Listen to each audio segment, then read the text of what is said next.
40.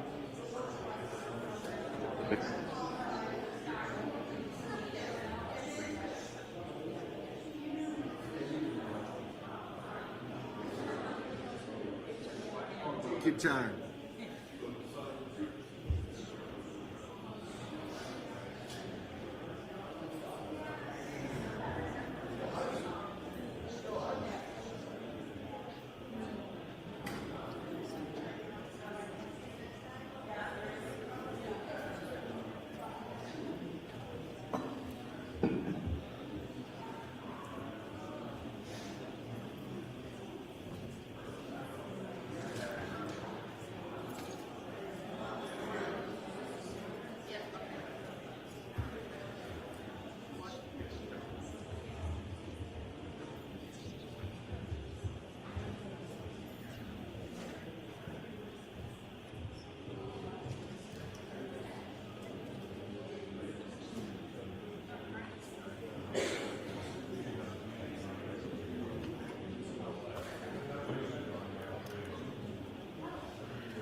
Goes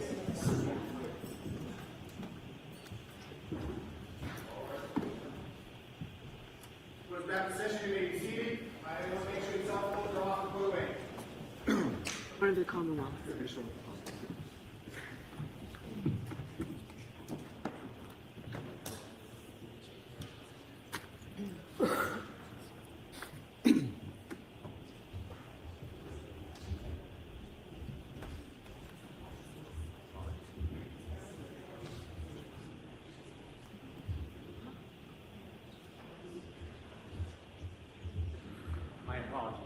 That's okay. I didn't realize when I came in. Do you want to wait for co-counsel? I'm sorry? I'm ready. Okay. All right, go right ahead, Mr. Lessie. Thank you, Your Honor. Welcome back, Dr. Russell.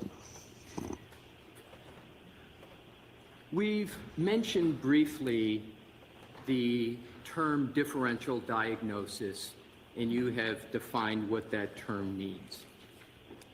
In terms of assessing and treating dog-inflicted human wounds, do you invoke differential diagnosis? Yes. And could you describe how?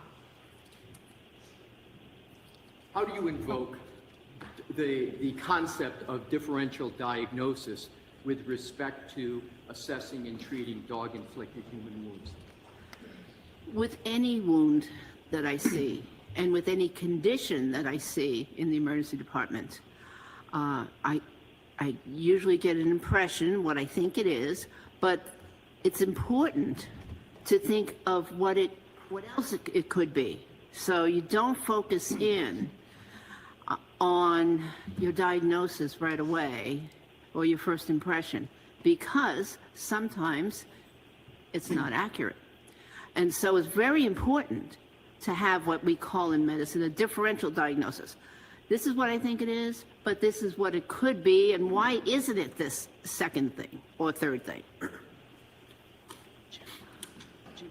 The host would like you to unmute your microphone. You can press *6. You are unmuted. Should I wait, Your Honor? No, I think you're all set. All set, Mr. Clerk? Yes, thank you. Sorry. May I continue, Your Honor? Yes. Thank you. How important or unimportant is the application of differential diagnosis with respect to pattern wound recognition regarding dog bites on humans? It's important in a lot of conditions, including pattern wounds and dog bites, because you need to know, or at least I as a physician need to know what it is. What it is I'm going to be looking, what is it that I'm looking at, and what is it that I'm going to be treating? And I need to make sure that I'm not treating the wrong condition. Let's now go to the topic of the materials you have considered in this matter. Without stating what it is, have you been able to form an opinion as to the source and nature of the wounds that were inflicted on the decedent? Yes. What materials did you consider in forming your opinion? Well, I looked at the appearance of the wounds, and with my training and experience, I took that all into consideration. I did do a differential diagnosis on what those wounds could be. You know, could they be caused by an assault? Could they be caused by a motor vehicle? Could it be caused by, self-inflicted? I went through that whole differential before I came to my conclusion. Did you look at any photographs of the decedent from Good Samaritan Hospital? Yes. Did you look at the autopsy report of the decedent? Yes. Did you look at the grand jury testimony of Dr. Scordi-Bello? Yes. Did you look at the trial testimony of Dr. Scordi-Bello? Yes. Did you look at autopsy photographs of the decedent? Yes. Did you look at the photographs that were taken by the Massachusetts State Police Crime Lab? Yes. Did those photos include a sweatshirt or what's sometimes referred to a hoodie? Yes. And were there photos of that sweatshirt or hoodie that you looked at? Yes. Did you look at a letter from Tracy Kennedy with the town of Canton with a report regarding a German Shepherd owned by Brian Albert? Yes. Did you look at the photographs of dog bites and a certificate of vaccination for Brian Albert's former German Shepherd dog? Yes. Did you look at the forensic DNA testing report by the UC Davis Veterinary Genetics Laboratory? Yes. Did you look at the UC Davis Veterinary Genetic Laboratory case report? Yes. Did you look at a report from a Paul Mikowski, a licensed private investigator, on interviews regarding Brian Albert's German Shepherd dog? Yes.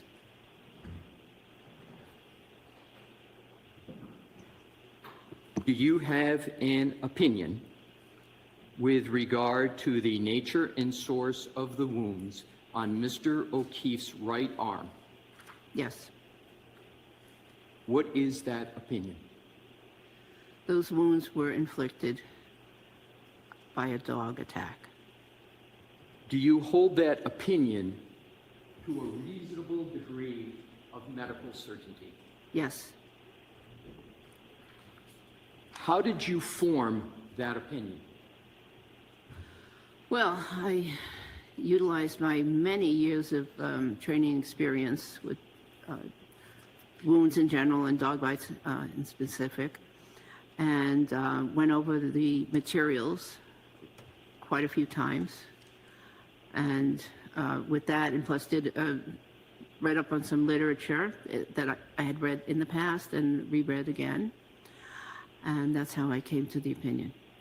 Now, to get a little bit more specific, did you invoke your pattern recognition methodology in coming to that opinion? You have to ask it differently. Thank you, Your Honor. Did you employ a methodology in coming to that opinion? Yes. What was the methodology or one of the methodologies in coming to that opinion? Well, right away, it was apparent that there was a pattern. So I used my the pattern recognition methodology, plus my many years of training experience to come to this conclusion. And with regard to the pattern recognition, do you have a level of certainty with regard to the pattern that you have recognized in the decedent's wounds on his right arm? Yes. What is that level of certainty or certitude? Those wounds are highly characteristic of a dog attack. How frequent in your experience do you find in wound care that a wound pattern is highly characteristic of a certain source? I object to a percentage type question. Can you answer that question, Doctor? I'm not sure I even understand it. So ask it differently, Thank you. please.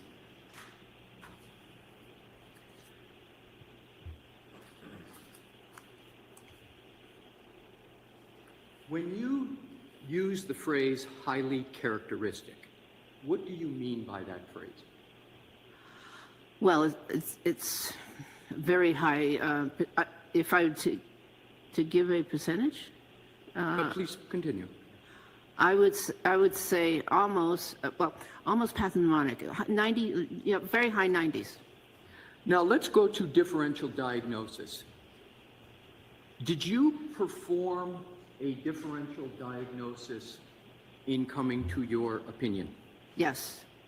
What other considerations did you take into account as to possible other causes of the injuries to the right arm of the decedent?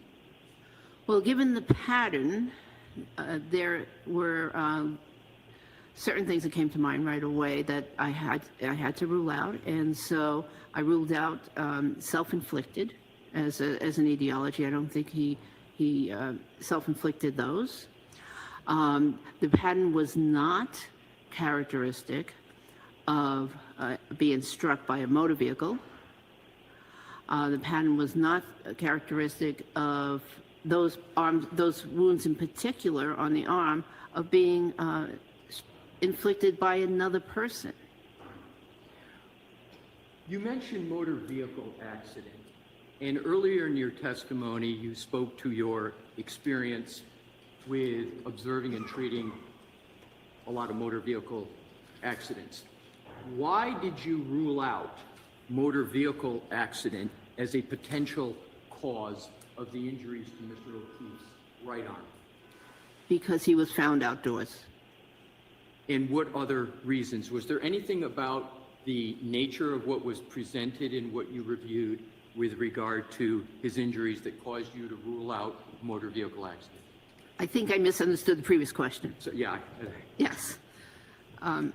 So, Let me start over. Yes. Because I am going to take what you said. So let me ask it this way. What caused you to rule out a motor vehicle accident as a cause of the injuries to Mr. O'Keefe's right arm? there were several reasons I ruled it out very quickly. One is that the wounds were not characteristic of anything that I could attribute to a motor vehicle, a certain part of the motor vehicle, the underneath part of the motor vehicle. They were just not characteristic of any particular part of the motor vehicle. Secondly, there were no bruises from the neck down on his body. There was a mark on the hand, which I think I have an explanation for that. Please. Which was not a motor vehicle, but I didn't see any bruises or fractures or other blunt injuries that were characteristic of a person being struck by a motor vehicle. And if I could add to that? Please. We, at the coroner's office forensic pathology program, was specifically trained on how to recognize not only, if someone was struck by a vehicle, but to even recognize further about what types of vehicles would inflict, what types of wounds, and the locations that we should look for on the body for wounds for someone that's struck by a motor vehicle. Have you ever taught, in all your career that you were discussing earlier today, how to assess whether an injury to a human has been caused by a motor vehicle? Yes. Describe how you taught that in your career. Well, again, it's oftentimes a pattern.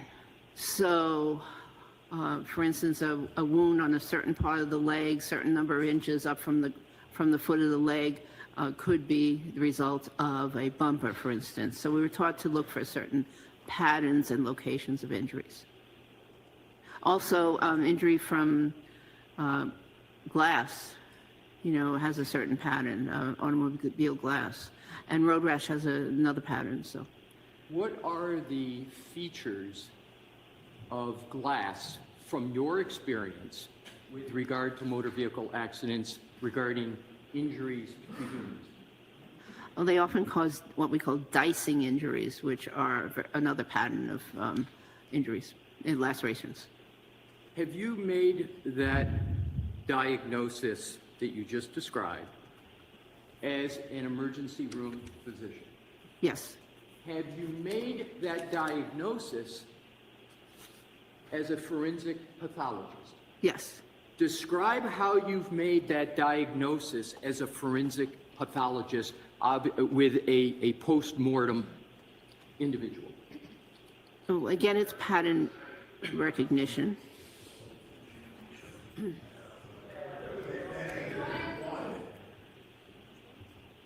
One moment, please. Go ahead. Thank you, Your Honor. Do you need the question No, repeated? no, Please. it's pattern recognition.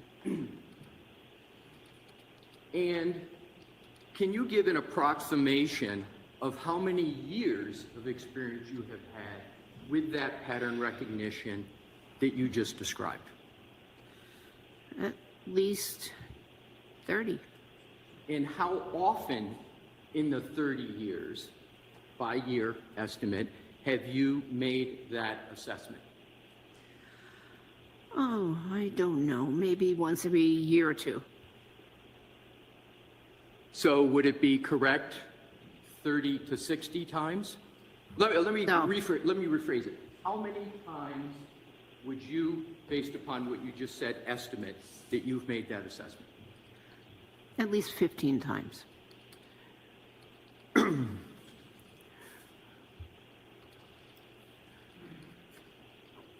Your Honor, may I approach the witness with exhibits? Sure, just show counsel what you're doing. Counsel has all the Just tell him exhibits, what if I you- could just tell Mr. Yes, you Bennett? can approach, just show it as you walk up. Thank you.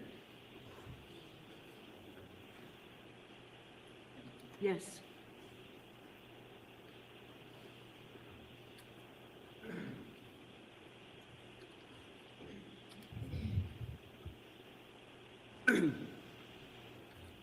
May I proceed? Yes. Thank you. Dr. Russell, I have just handed you what is marked as Exhibit 2 in evidence. Do you recognize it? Yes. How do you recognize it? I've seen it many times. It was a part of the records that were provided to me, the photos. Is that true and accurate? This, yes. Well, okay. Of, So- of what I've seen, yes. Right. So what I'd like to do is, Your Honor, may I publish that exhibit? Yes, he said, ready to come up, Ms. Gilman? Or they're going to do it? Okay, sure.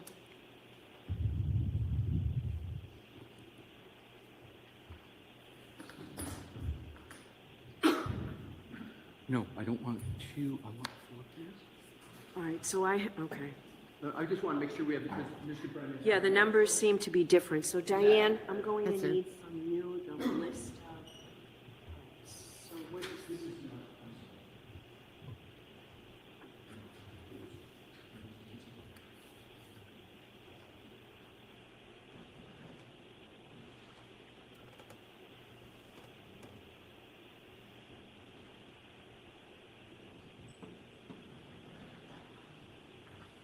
Can I have a moment, Your Honor, to make sure, and I'll get it Sure. right in order? My numbers are different, so I'm going to need to see the list of the exhibits so that I can remark what I have.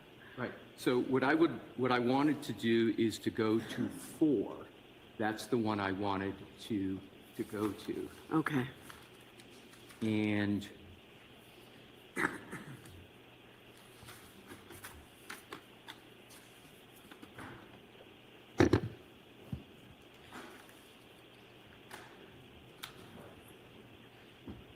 Are 4 and 2 the same? no, they're different, Your Honor. And if I could I approach the sidebar, please, Your Honor, to get this? Sure. Thank you. Mr. Brennan?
So for purposes of an appellate record, we're now going to look at what's been marked as Exhibit 5? That's correct, Your Honor. Okay. And I appreciate Mr. Brennan's cooperation in getting to this point.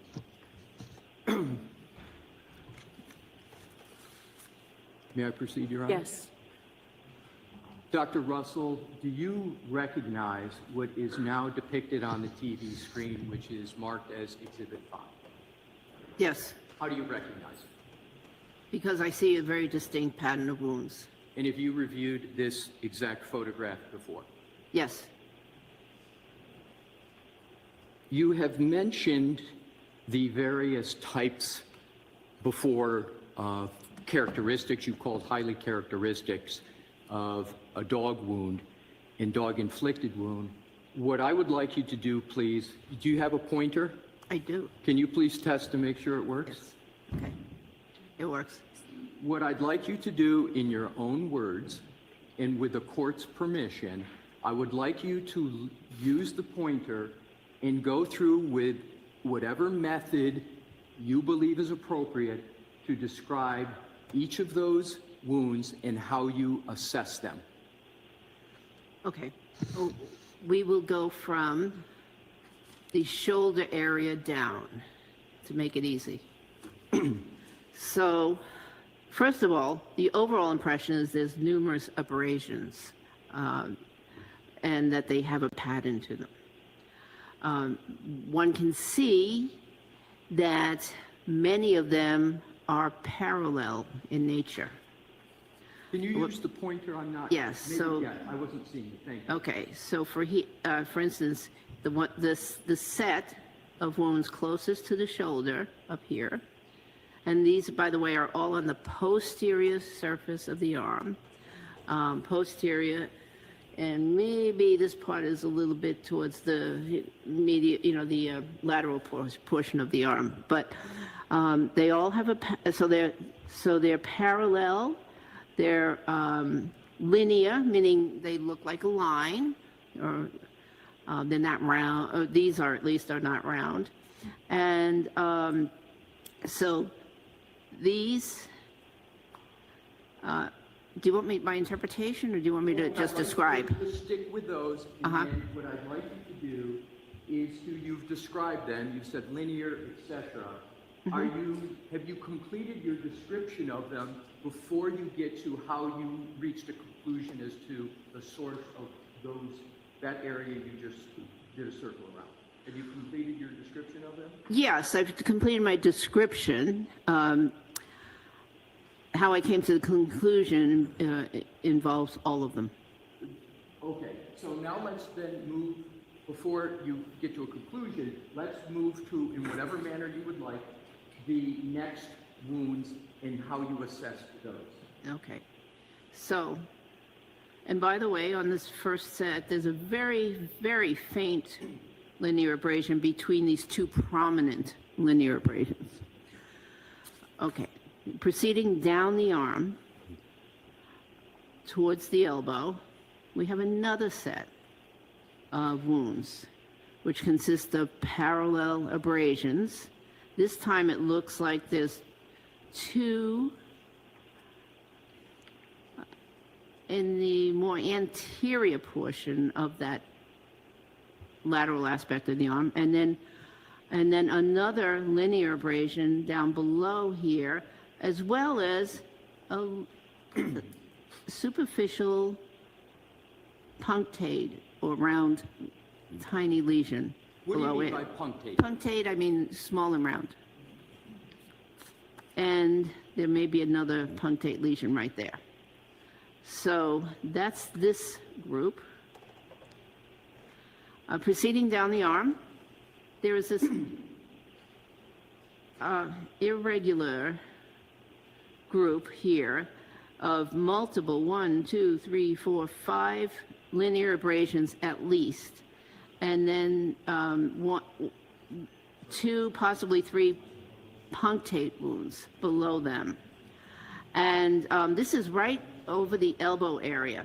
And there might, Dr. yes. Dr. Russell, you mentioned irregular with regard to some of those wounds. why do you describe them as irregular? And is there any significance to them being irregular? Don't go to your conclusion yet, just, you use the term irregular, and I want to make sure the record's clear what you mean by that. Okay. Well, so a few of these individual wounds have some linear or line-like component, but then as you proceed further down the arm and just below the elbow, there's a couple of wounds here that do not look like a line. So that's what I meant by irregular. So that's this pattern here in total, around the elbow. Then further down the arm, there's two punctate wounds again, right here. Go slow and say, this is punctate wound number 1, this is punctate wound number 2, with circling the list. Okay, here's one, punctate wound number 1, and here is number 2. Why is each of those a punctate wound? Because they look to have a slightly different shape. Oh, very good question. Because there was movement.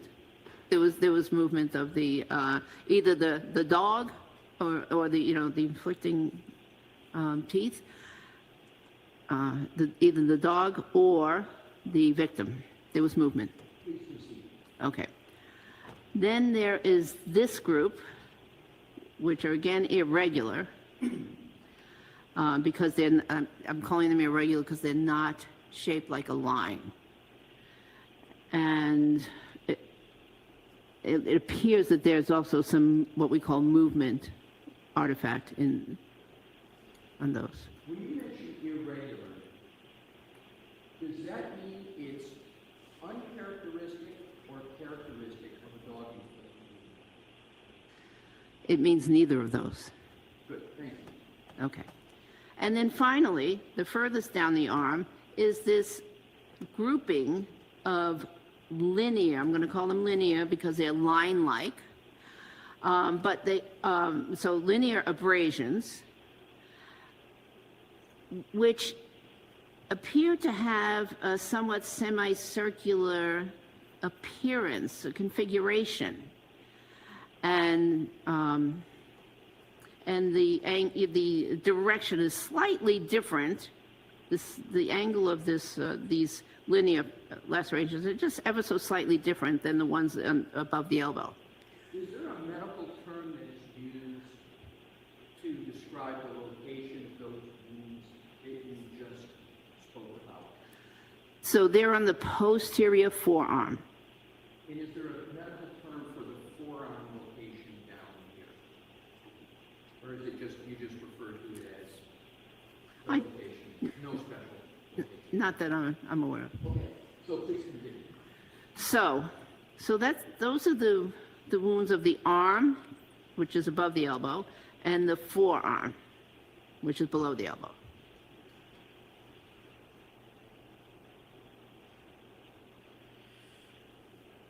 Can you now proceed with regard to each of those wounds or categories of wounds to describe what aspect of dog dentition caused those wounds? I believe that the ones closest to the shoulder, the two large linear wounds, were caused by the canine teeth, the upper canine teeth of the dog. What are upper canine teeth of the dog? Well, the canine teeth are the ones that seem to be most prominent when you look at a dog's mouth. They're the triangular, the sort of triangular shape. We humans also have canine teeth, Okay. but they are the teeth that, for the most part, grab onto an object.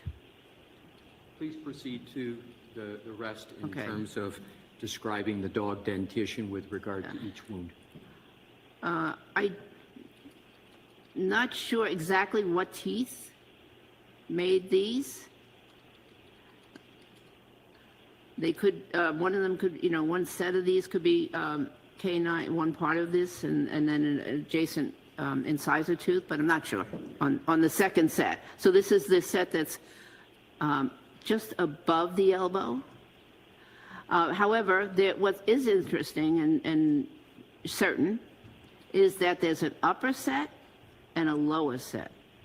So this mark was an upper tooth, this is a lower tooth. So even though you may not be able to identify the specific aspect of the dog dentition, you're able to identify that it is from some aspect of the dog dentition. Is that what you're saying? Yes. Please proceed.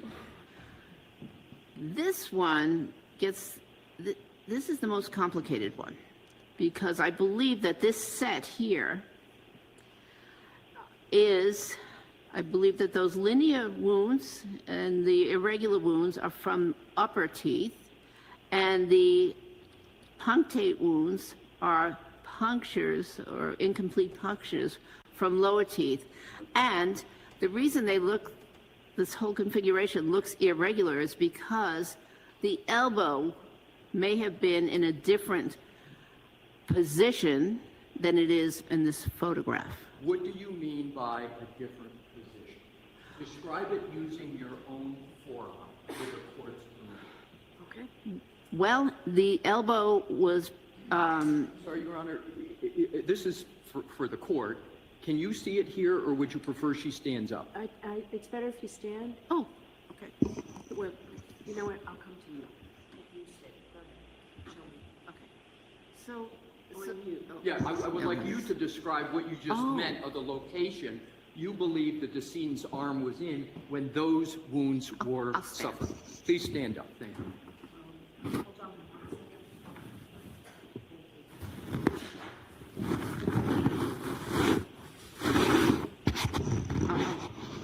thank you.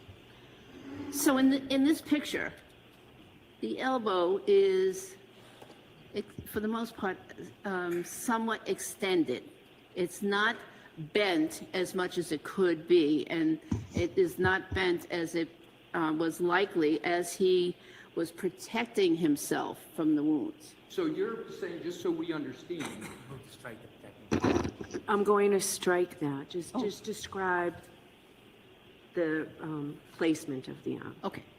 Well, so the elbow bends, as we all know. And so the skin of the elbow is in a different location depending on whether the elbow is bent or not.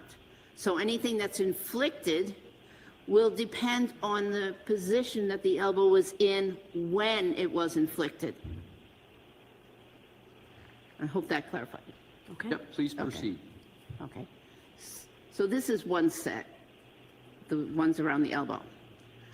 Then there is, going a little further down the arm, there is another set of wounds. The two punctate and irregular wounds,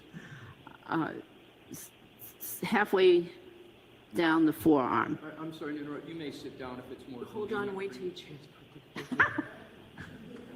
Thank you, Your Oh, Honor. yeah, okay. Thank you. Thank you. And then finally, there's this area down here, which is the closest to the wrist. And there are at least 3 or 4 parallel abrasions there. And it looks like a punctate wound down here. These, I believe, were inflicted by the front of the arch of the dog. Have you completed your articulation of the assessment of each of the wounds on the arm? I think so. In some of your answers, you said irregular, could be. If you use those terms, are you still nonetheless able to conclude whether there is a pattern wound here? Yes. So the individual marks are characteristic of, possibly more than one cause. However, the combination of the overall series of patterns is highly characteristic of a dog inflicted. So are you saying that one specific wound could be indicative of a dog-inflicted wound, but the whole pattern itself is how you reach the conclusion? Yes. Sustained. Describe how you conclude, well, let me walk backwards. What do you conclude from the pattern of all of these wounds collectively? These were inflicted by a dog, and this was a dog attack. And why do you say it was a dog attack? Because there are multiple bites here. Do you observe any claw marks with regard to the injuries? It's possible that this set immediately above the elbow could be claw marks. However, I don't think so on further examination because I see some punctate lesions which suggest that those are also teeth.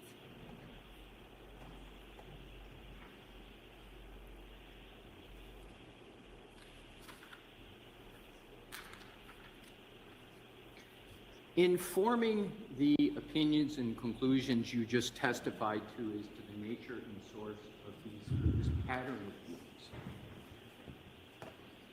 did you apply any techniques or analysis that you would use as an emergency room physician? Yes. Describe how. Again, I looked at the wounds and I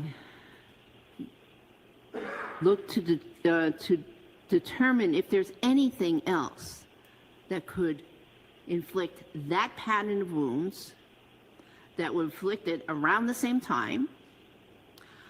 And there is nothing else that I am aware of that could do that. How did you, did you determine that those wounds occurred approximately the same time, each of those wounds? Yes, How did you determine that? by the appearance of the wounds, the color, yes. Anything else about the Color, appearance? the fact that there's no healing, yes. In conducting your differential diagnosis, how did you rule out a motor vehicle accident as a cause of those injuries? Again, I did not recognize the pattern as being inflicted by any particular part of a motor vehicle. The motor vehicle accident would have caused injuries to other parts of the body, such as the chest and the, other parts. There would be bruises. Motor vehicle accidents cause bruises, fractures sometimes. There were no other injuries like that. Did you reach any opinion or conclusion as to when these injuries were suffered, meaning pre-mortem or post-mortem? They're pre-mortem wounds. How did you determine these wounds were pre-mortem wounds, and specify what you mean by pre-mortem? So pre-mortem means before death. They occurred before death. And the reason I can tell that they're pre-mortem wounds is because they have what we call a vital reaction. Post-mortem wounds, so vital reaction means that there was life in the body at the time that these wounds were inflicted. And a post-mortem wounds look very different because there is no blood flow that occurs post-mortem, so they don't get the vital reaction. Is it an accepted methodology in the practice of medicine to observe a post-mortem photograph of wounds in reaching a conclusion as to the source and nature of the wounds? Yes. And why is that an accepted practice? Well, first of all, it's realistic. The wounds appear the same in this case and in many cases. And then the other thing is because autopsy is a finite period of time, 1 or 2 hour period of time on a certain day, and other physicians can't always be at the autopsy.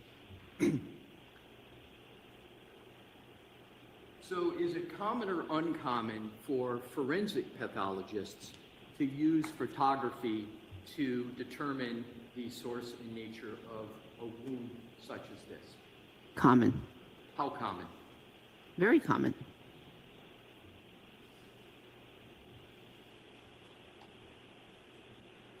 This may seem like an obvious question, but did you use photographs in forming your opinion? Yes. Did you use any ante-mortem photographs of the decedent's right arm in forming your opinion? No. Did you observe any hospital records of photographs of the decedent ante-mortem? Antemortem? Yes. I don't believe so. I So- believe they were all post-mortem. They're right after the resuscitation attempt. Is it an accepted practice in the emergency room medical community to also use photographs in assessing the nature and source of wounds? Well, usually the emergency physician's right there.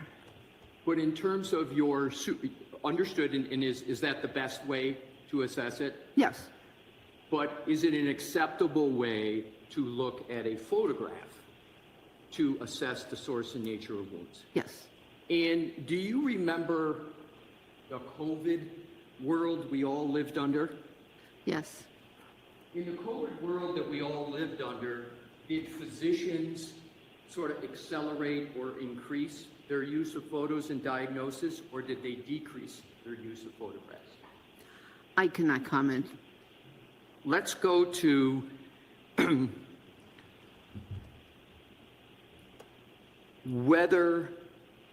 let's go to these wounds. Did you make an assessment as to whether these wounds would have changed at any time from when they were incurred to when that photograph was taken? Well, I certainly took that into account, and I decided that because, well, basically the answer is no, they wouldn't have changed because the decedent was found in a very cold condition, which was 80.1 degrees when taken, and even at the autopsy, the medical examiner commented in the report that the body was cold to touch. And cold delays postmortem change. So there was really no significant postmortem change of the skin.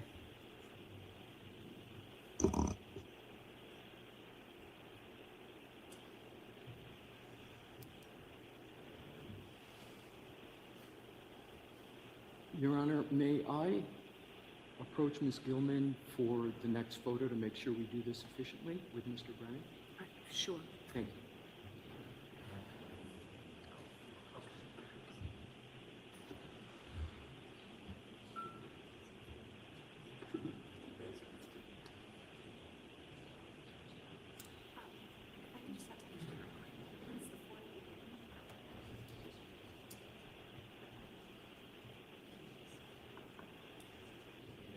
Yeah, exactly. Thank you, Mr. Thank you, Mr.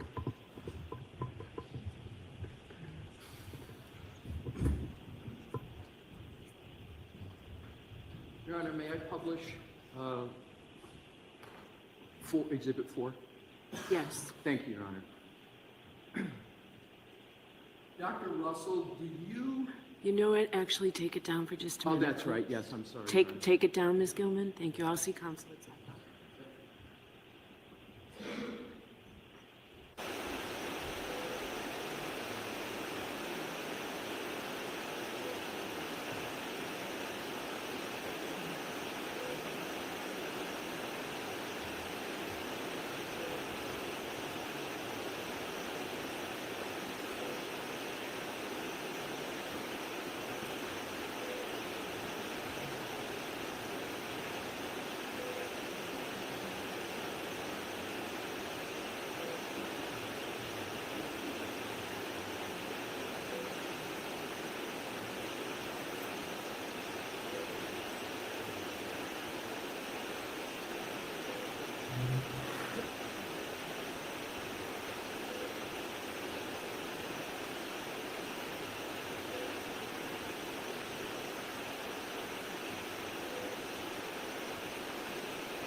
So, Dr. Russell, I understand that it was inadvertent, but we're not going to publish that photo.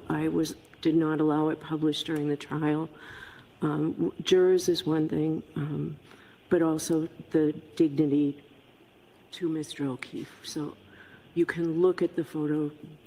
It's unfortunate that it was put up and published. So you will have it in front of you, okay? I'll have what? You'll have it in front of you, just not Okay. up on the Oh, screen. okay.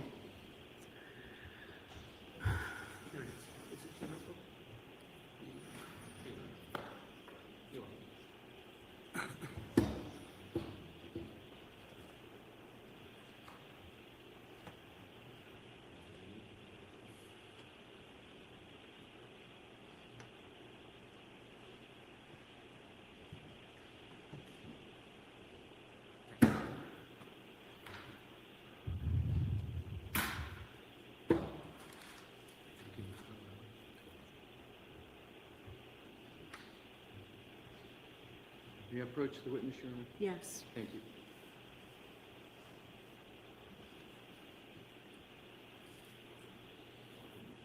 I am handing the witness exhibits 3 and 4. Okay.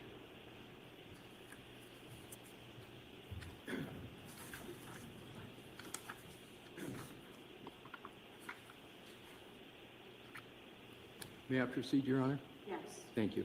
Now, Dr. Russell, please keep those 2 exhibits down on your lap. Don't even put them up on the top. I think they're in a good spot. Yes, they're in a good spot. They're not on her lap, but they're not visible to everyone. That's what I wanted to make sure of. Thank you, Your Honor. Do you recognize exhibits 3 and 4? Yes.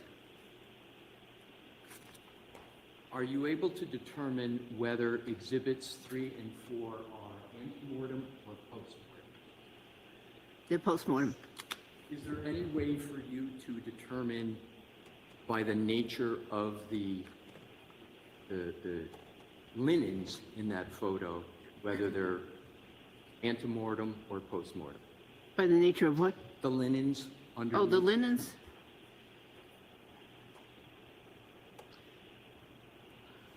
Well, not definitively. Okay.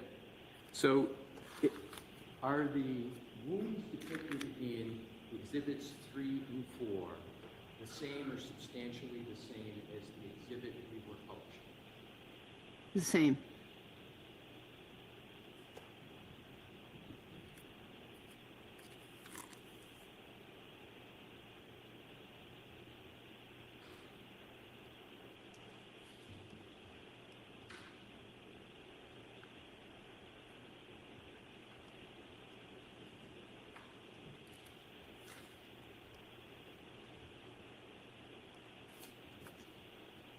Can I approach the witness, Your Honor? Yes. I am now on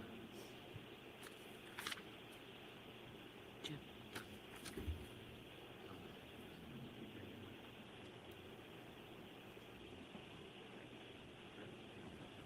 Your Honor, this is Exhibit 3, the autopsy report. Just want to make sure Okay. that this is I have it as 4, but that's okay. they've been renumbered. That's Okay, fine. so I need that list. Do the list of the exhibits? Your Honor, what happened was once I borrowed. Sure, come on over.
All right, go ahead, counsel. Thank you, Your Honor.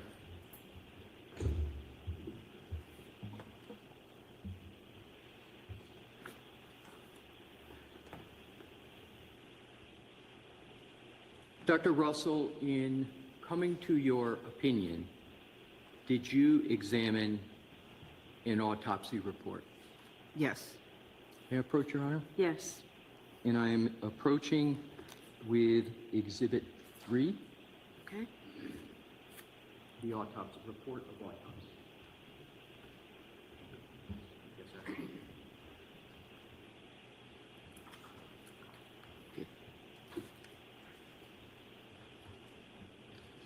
May I proceed, Your Honor? Yes. Thank you. Do you recognize Exhibit 3? Yes. What is it?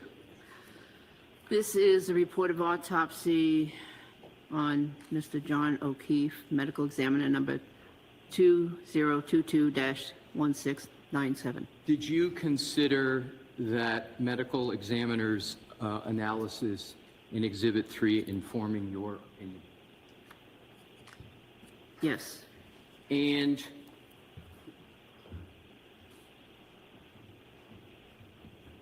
how did you consider Exhibit 3 informing your opinion? Well, there was a description of the abrasions of the forearm and arm. I'm sorry, which forearm and arm? I'm sorry, right. Right forearm and arm, yes. And what about the autopsy report did you consider in that analysis of that part of the autopsy report? Dr.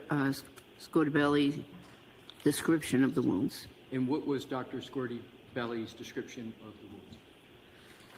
And feel free to read from the autopsy report. Okay. Do you want me to read the descriptions? Whatever it is you considered with regard to the injuries to the right arm of the deceased. Well, she described what basically I just described, although she had some measurements. Your Honor, may we republish the correct photo that we had up on the screen so the doctor can Yes. refer to it in, thank you. Yes. The clerk.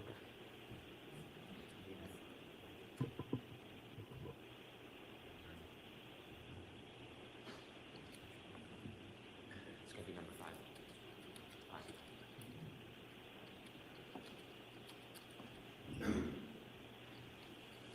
Your Honor, may I publish Exhibit 5 photo?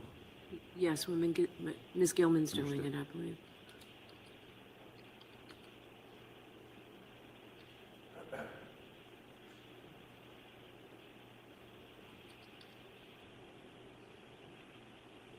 Ms. Gilman, are you all set with what you, thank you. And thank you for putting that back up on the screen. May I proceed, Your Honor? Dr. Russell, in reading from the autopsy report, can you read it and then determine whether there's any relation to what is being discussed in the autopsy report to what is in that photo? Well, the doctor I think he was asking her what she based her opinion on the reference to the medical exam report, not to compare it by reading it. And so I have an objection to simply reading through it and trying to interpret what the ME thought rather So than... rephrase your question. Sure, thank you. Please read from the autopsy report the relevant portions related to Dr. Scotabelli's analysis of the right arm. Again, I object. It's not the ME's opinion. It's whether she relied on the information and how so. I'll repeat. Did you rely upon what is in the autopsy report to support your opinion as to the nature and source of the wounds in the right arm? yes. What did you rely upon in that report to support your opinion with regard to the nature and source of the wounds? The description of the wounds at autopsy. And what was that? What is that description that you relied upon? It says here, multiple abrasions from 2 to 3 millimeters and up to 7 centimeters. What page are you on, Doctor? I'm sorry, page 3, Okay. under the area that says injuries. Okay. And then in the subsection that says extremities. It's the second bullet point there. Okay. Multiple abrasions from 2 to 3 millimeters and up to 7 centimeters on the posterior right arm and forearm.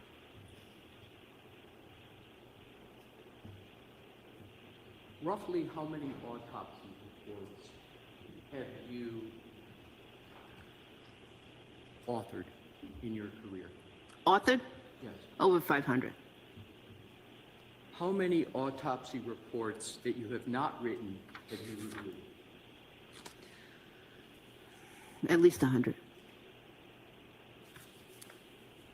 What conclusions do you reach from that description that you just read with regard to whether that is a description or not of a pattern in the report? Exactly. So you ask it a little bit differently. Dr. Russell, what do you conclude from reading that section of the autopsy report with regard to the nature of the wounds, the total wounds depicted on what's up on the screen? Well, it substantiated my observation based on the pictures. What is the observation first, and then second, how did it substantiate your observation? I'm not sure I'm understanding the question. Did you, make sure I understood your answer, did you state that that section of the report substantiated your conclusions as to the nature and source of the injuries? It substantiated my observations. And, yes. okay, what observations did it substantiate?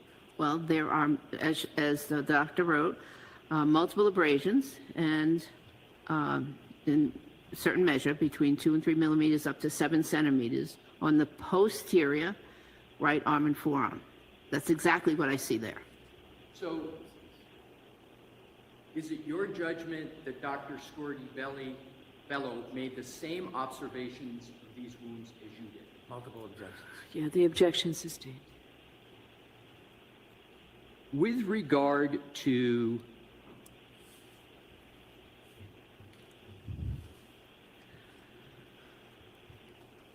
well, we've covered what we needed to cover with regard to that aspect of the autopsy report. Was there anything else in the autopsy report that spoke to the nature or source of those wounds?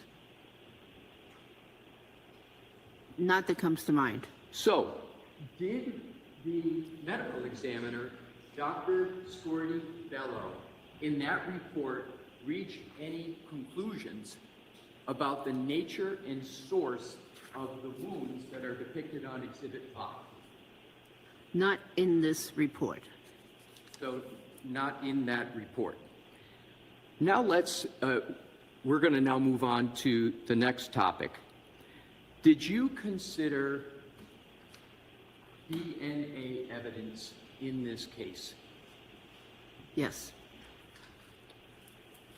How, if at all, did the DNA, well, what DNA evidence did you consider in this case pertinent to the injuries to the right arm of Mr. O'Keefe?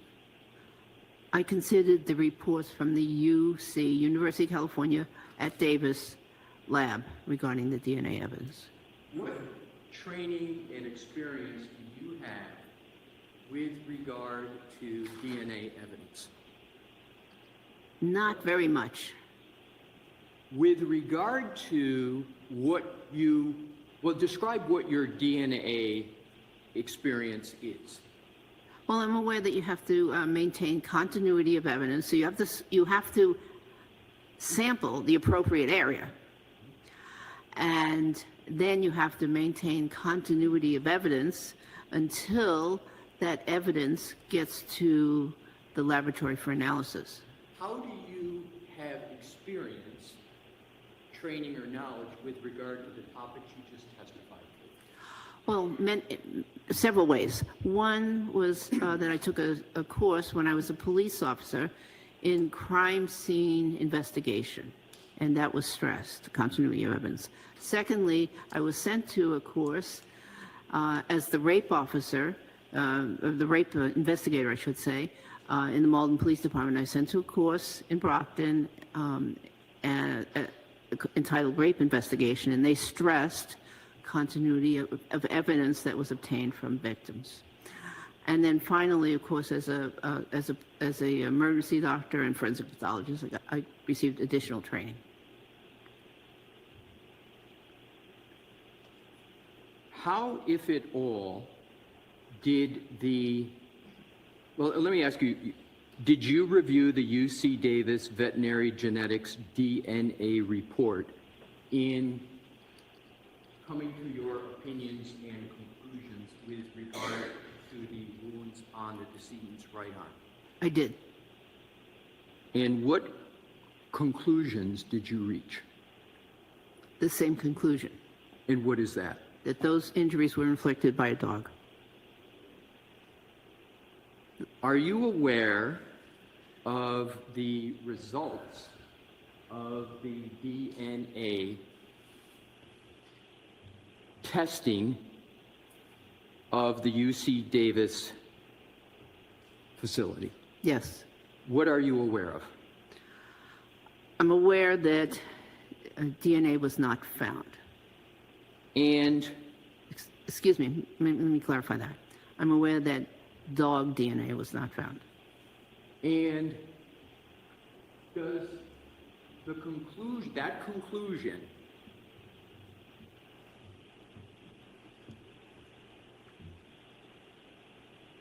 in your opinion determine whether or not those wounds were caused by a dog? No, Why?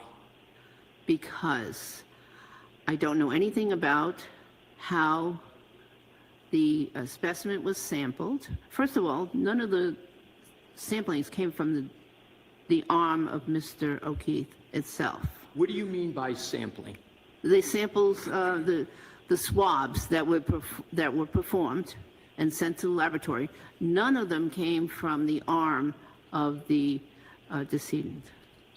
Secondly, I don't know anything about how the samples were actually obtained from the evidence and what the state of the evidence was, if they actually sampled the correct area. I don't know if there was any continuity of evidence. And then finally, any test can have a false negative result. So the absence of canine DNA does not mean that the canine DNA did not exist. It just means that they didn't capture it. To your recollection, did the autopsy report of the medical examiner, Dr. Scorti-Bello, reach any conclusions with regard to dog DNA evidence? The autopsy report, no. Is there any mention whatsoever in the autopsy report about dog DNA testing for analysis? No. Do you have any information that the medical examiner assessed dog DNA at all in the autopsy report? I didn't see anything like that.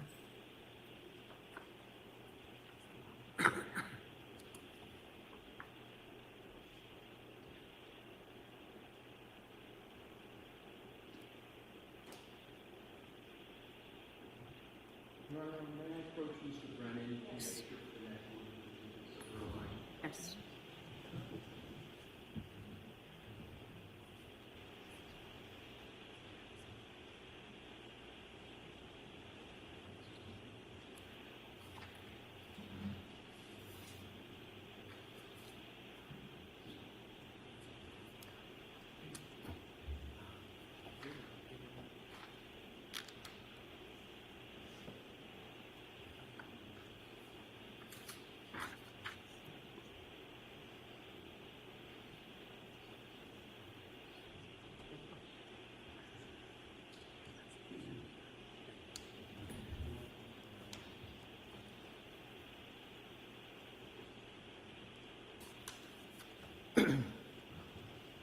Your Honor, with the court's permission, I would like to start with publication, and I'm going to have several exhibits that I would request your permission to publish, and I would appreciate starting with the Commonwealth's Exhibit 8.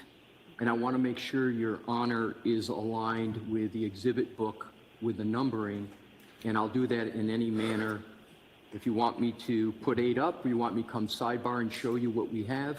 If these are all in order from the Commonwealth's photos, go ahead and put it up. And if you do know the number, let me know. Number 8, Okay? and I believe Mr. Brennan and I are aligned on the numbering. Okay. This is what is 8. All right. Okay? May I proceed, Your Honor? Yes. Do you recognize Exhibit 8 on the TV screen? Yes, How do you recognize it? because I've seen it before. And have you seen it before in your assessment of the nature and cause of the deceit? No, Well, how have you assessed Exhibit 8 before today? before today, Have you assessed Exhibit 8 at all? I've seen that picture. Do you have an assessment as to what you observe in Exhibit 8? Do you have an observation about Exhibit 8? Yes, What is your observation? they appear to be blue jeans. They appear to have certain stains labeled with a small ruler, and I don't know the nature of the stains. Is there anything with regard to Exhibit 8 that you believe is pertinent to assessing whether or not any injury from Mr. O'Keefe was sourced from a dog attack? I can't tell. Can we go to Exhibit 9, please? And if we could just, I'm sorry, Ms. Garrett, if we go back to 8. Is there anything in the autopsy report of the medical examiner of the Commonwealth that speaks to Exhibit 8 in terms of the assessment that the medical examiner made in the autopsy report? I don't recall seeing anything in the autopsy report regarding that, but if you can direct me to a certain area. Oh, I can look at it. that's fine. Okay. So, thank you, Ms. Garrett. If we could go to Exhibit 9 with the court's permission? Yes. Thank you. Do you recognize Exhibit 9? Yes. How do you recognize it? Well, I've seen that image many times. And what is that image? Well, it appears to be a hoodie, sweatshirt, hoodie-style sweatshirt. It's got multiple dark stains on the sweatshirt. There appears to be a large tear through the middle of it, which I believe was probably caused in the emergency room, because that's what. Why do you believe it was probably caused in the emergency room? Because I've made those kinds of cuts in clothing before, having to get access to a patient. Right. So what is the So that's purpose of commonplace. making a cut like that on a piece of clothing, given your understanding of the nature of the injuries to Mr. O'Keefe? He was in a very emergent situation, and they needed to get access to his body right away. Okay. So that's why they didn't have time to undress him. They just did the fastest thing, which is cut the clothing. Do you have any other observations with regard to Exhibit 9 pertinent to your analysis? Yes, there are multiple areas, particularly in the right sleeve. I'm sorry to interrupt you, but Your Honor, may she use the laser pointer? Yes. Thank you. There are multiple areas, particularly in the right sleeve. I don't think your laser has yet hit. There we go. that are labeled with triangular white signs, which are pointing to individual holes in the sleeve. And there were 11 of them that I saw on the sleeve, and there are 2 others on the chest area. Have you, in your experience, assessed changes to clothing in determining the nature and source of those types of changes to clothing? Yes. So Describe how. clothing is important sometimes to determine more information about how a wound was inflicted. So, for instance, it's used in determining gunshot wound, entry, exit, direction, etc. I've used it in stab wound cases where, again, determining where the stab wounds were and if they were offensive or defensive type wounds.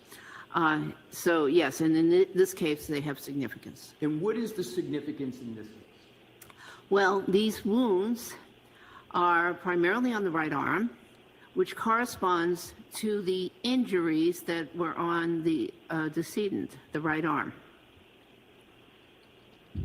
And furthermore, most of those wounds, when you enlarge that photograph, are small puncture wounds, very small. And what's interesting about them, to me, is that in many of those wounds, the clothing fibers are actually headed out of the wound. And what significance, if any, is it to you that the direction of the fibers are coming, as you described it, outside?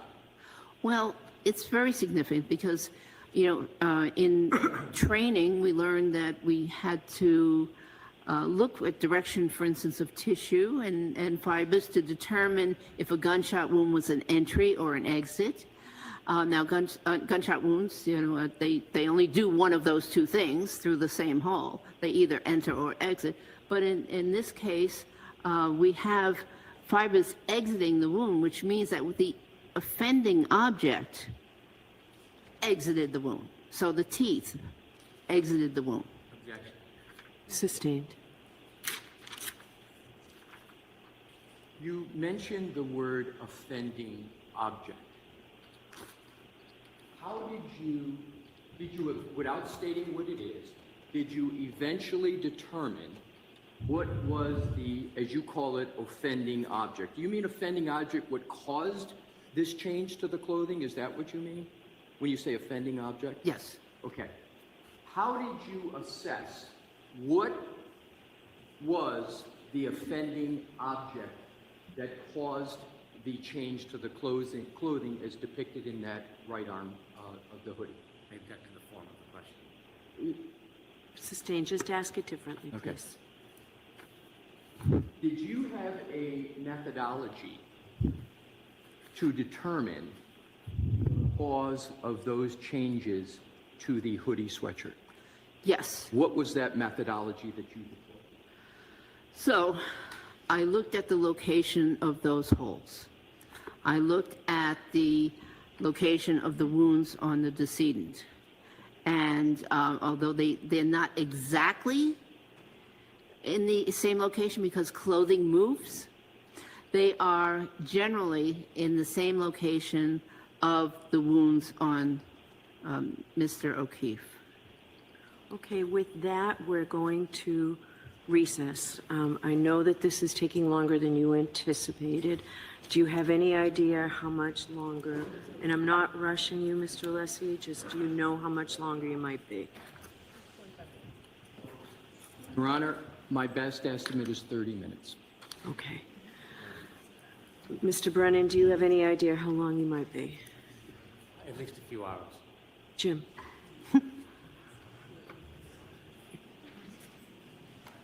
Quiet, please. Still on the record, folks. Still on the record.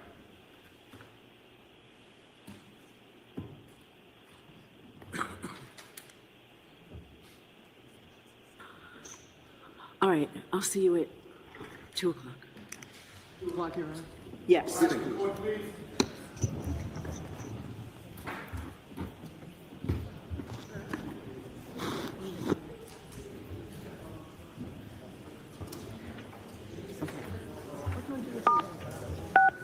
You are muted.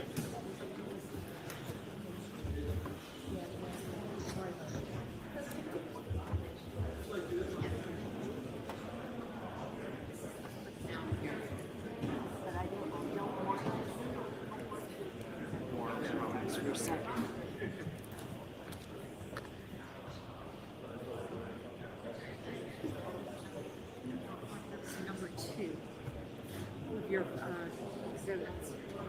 This is what my list looks like. Can I look at that? Embarrassed to go to the judge. Pick a pins. Pick a I'm cause of you being embarrassed, and let me get